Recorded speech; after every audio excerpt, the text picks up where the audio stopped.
আজি দুদিন ধৰি আমি অসমৰ বিভিন্ন সংবাদ মাধ্যমত এটা নিউজ পৰিৱেশন হৈ থকা আমি দেখিছোঁ।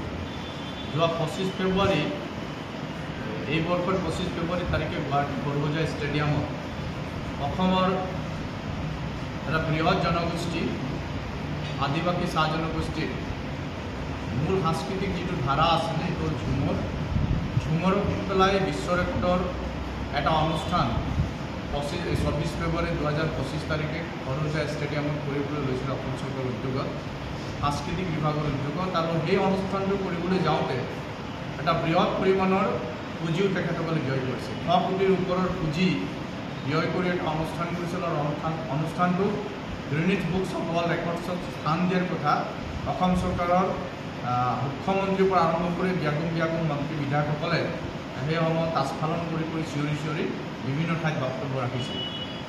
আৰু সেই ঝুমৰ বিনোদনী অনুষ্ঠানটো সুচাৰুৰূপে অনুষ্ঠিত কৰিবৰ কাৰণে প্ৰায় 3 মাহৰ আগৰে পৰা বিভিন্ন কাৰ্যক্ৰমিকাৰ মাধ্যমেদি বিভিন্ন ঠাইত কৰ্মশালা আয়োজন কৰিছিল। মাষ্টাৰ ট্ৰেইনাৰক তেওঁলোকে প্ৰশিক্ষণ দিছিল। বিভিন্ন তেওঁলোকৰ ট্ৰেইনাৰবিলাকে আহে বাগিচা অঞ্চলত বিভিন্ন অঞ্চলত ট্ৰেইনিং দিছিল।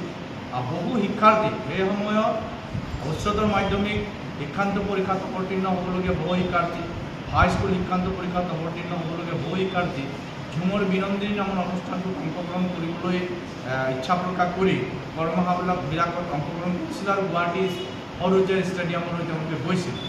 এই চূড়ান্ত যিটো অনুষ্ঠান বৰহোজা ষ্টেডিয়ামত অনুষ্ঠিত হৈছিল, একমাত্ৰ লক্ষ্য আছিল যে ঝুমৰ বিনোদনী নামৰ অনুষ্ঠানৰ যোগেদি অসমৰ আদিবাসী চাহ জনগোষ্ঠীয় লোকসকলৰ এই যে সাংস্কৃতিক ধাৰাটোক বিশ্ব দৰবাৰত প্ৰতিষ্ঠিত কৰি গ্ৰীনিজ বুকছ অফ ৱৰ্ল্ড ৰেকৰ্ডছত স্থান দিব বুলি অসম চৰকাৰে বিভিন্ন সময়ত ঘোষণা কৰিছিল।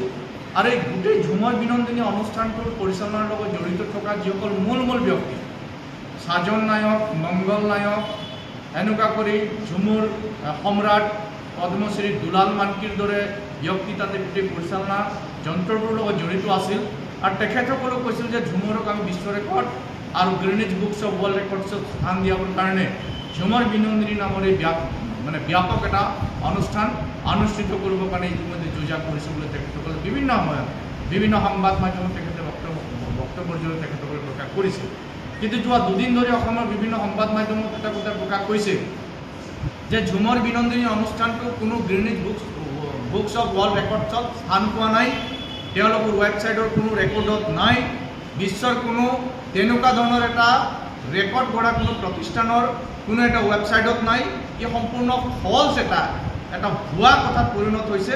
মুখ্যমন্ত্ৰীয়ে ডাংকুপ মাৰি কৈছিলে, সাংস্কৃতিক মন্ত্ৰী বিমল বৰাই ডাংকুপ মাৰি কৈছিলে, আৰু গোটেই ঝুমৰৰ পৰিচালনাটোৰ লগত জড়িত থকা সাজন নায়ক, মংগল নায়ক, আমাৰ দুলাল মানকি ডাঙৰীয়া তেখেতসকলে ডাঙৰ আস্ফালন কৰি কৈছিলে যে ঝুমৰ বিনোদনীক আমি গ্ৰীনিজ বুকছ অফ ৱৰ্ল্ড ৰেকৰ্ডছত স্থান দিয়াম আৰু তাৰ কাৰণে গোটেই আয়োজনটো কৰা হৈছে। এই যে পৰীক্ষাত অৱতীৰ্ণ হ'বলগীয়া ল'ৰা ছোৱালীবিলাকক পৰীক্ষাত অৱতীৰ্ণ নকৰালে, মেট্ৰিকৰ তেওঁলোকে দেওনা পাৰ কৰিব লাগিছিল, ধুনীয়াকৈ পৰীক্ষাত অৱতীৰ্ণ সেইটোতো তেওঁলোক নবহিল।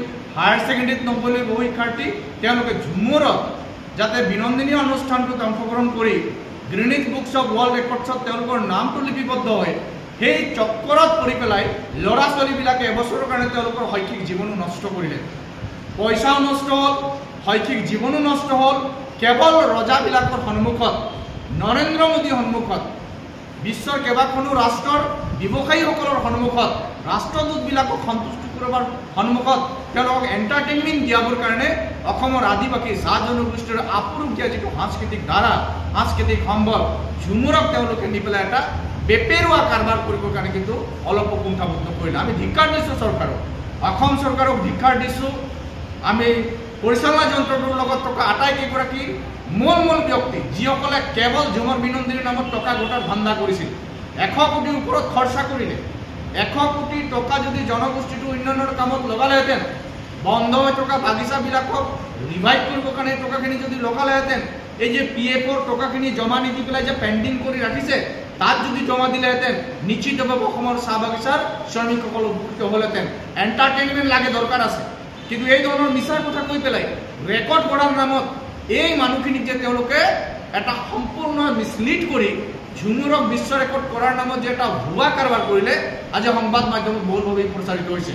একেলগে এই কথাটা আমি উল্লেখ কৰিব বিচাৰিছোঁ। ঝুমৰ বিনন্দিনী অনুষ্ঠানৰ লগত 8,800 গৰাকী কলা কুশলী শিল্পী তাত নিয়োজিত কৰিলে আৰু 8,800 গৰাকী কলা কুশলীক তেওঁলোকে 25,000 টকা দিয়াৰ এটা প্ৰলোভনো দিলে। এতিয়া কৈছে আমি অক্টোবৰ মাহত টকাখিনি দিম।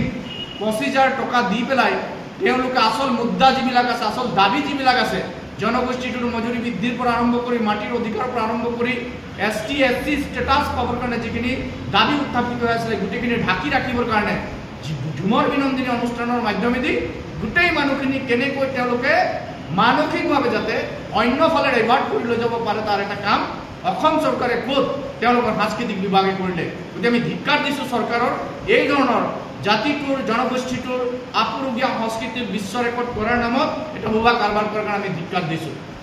আজি একেলগতে আৰু এটা কথা আমি কওঁ যে চৰকাৰখনে এই ধৰণৰ এণ্টাৰটেইনমেণ্টৰ অনুষ্ঠানত বেছি মানুহক মগ্ন কৰাই অন্যান্য কিছুমান জটিল ইছ্যু অসমত জাপি দিবৰ কাৰণে লৈছে। শেহতীয়াভাৱে কেন্দ্ৰীয় চৰকাৰে citizenship amendment act 2019 amendment extend কৰি পেলাই 2014 31 ডিচেম্বৰলৈকে ইয়াত থকা বিদেশী লোকসকলক নাগৰিকত্ব দিয়াৰ কথা কৈছিল। কিন্তু সিদিনাখন কেন্দ্ৰীয় চৰকাৰে পুনৰ এটা নটিফিকেশ্যন জাৰি কৰিছে যে 2014 31 ডিচেম্বৰৰ সলনি আমি বিদেশীসকলক সংস্থাপিত কৰিবৰ কাৰণে পুনৰ 10 বছৰ আমি সময় এক্সটেণ্ড কৰিছোঁ। 2024 31 ডিচেম্বৰলৈকে তেওঁলোকে সময় এক্সটেণ্ড কৰি আল্টিমেট অসমত বিদেশীৰ বুজা জাপি দিবৰ কাৰণে কেন্দ্ৰীয় চৰকাৰে এটা হঠকাৰী সিদ্ধান্ত পুনৰ তেওঁলোকে অলৰেডিটো লৈছেই। আইনৰ নামত আকৌ এটা 10 বছৰীয়া নতুনকৈ বুজা জাপি দিবৰ কাৰণে তেওঁলোকে কোনো ধৰণৰ পুংখাবদ্ধ কৰিলে। অৰ্থাৎ মানুহখিনিক ফেষ্টিভেলৰ নামত, অনুষ্ঠানৰ নামত বিভিন্ন ধৰণৰ এই ধৰণৰ এটা উৎসৱমুখৰ পৰিৱেশ চৰকাৰখনে নিজে সৃষ্টি কৰি খৰচা কৰা দেখাই মানুহখিনিক তাতে ভুলাই ৰাখি পেলাই এই জটিল সমস্যাবিলাক অসমৰ মানুহৰ মূৰত জাপি দিবৰ কাৰণে উঠি পৰি লাগিছে বিজেপি নেতৃত্বাধীন মুখ্যমন্ত্ৰী নেতৃত্বাধীন অসম চৰকাৰখনে। গতিকে চৰকাৰৰ এই হঠকাৰী জনগণ বিৰোধী, অসম বিৰোধী, অসমৰ চাহ শ্ৰমিক আদিবাসী বিৰোধী চিন্তা চৰ্চা সিদ্ধান্তৰ বিপৰীতে আমি অসম প্ৰদেশ চামগুজুৰ আদিবাসী কংগ্ৰেছ বিভাগ আমি তীব্ৰ গৰিহণা দিছোঁ। কংগ্ৰেছ দলে তীব্ৰ গৰিহণা দিছোঁ। অনাগত দিনত ঝুমৰ বিনন্দিনী অনুষ্ঠানৰ নামত চাহ শ্ৰমিক আদিবাসী লোকসকলৰ কলা কুশলী শিল্পীসকলক তেওঁলোকে যিধৰণে মিছলিড কৰিলে, সাংস্কৃতিক ধাৰাটো বিশ্ব ৰেকৰ্ড কৰাৰ নামত, গিনিজ বুকছ অফ ৱৰ্ল্ড ৰেকৰ্ডৰ স্থান দিয়াৰ নামত যিটো মিছলিড কৰিলে তাৰ এক ভয়াৱহ পৰিণাম অসম চৰকাৰে ভুগিবৰ কাৰণে প্ৰস্তুত থাকক। এই যিটো তেওঁলোকৰ দুইতলীয়া কাৰবাৰ, এইটো তেওঁলোকৰ যিটো মিথ্যাচাৰ মানে দগলাপন যিটো কাৰবাৰ তাৰ জবাব অহা 2026 চনৰ নিৰ্বাচনত প্ৰতিখন চাহ বাগিচাৰ শ্ৰমিকসকল, প্ৰতিখন আদিবাসী অধ্যুষিত গাঁৱৰ আদিবাসী ৰাইজে দিবৰ কাৰণে প্ৰস্তুত হৈছে।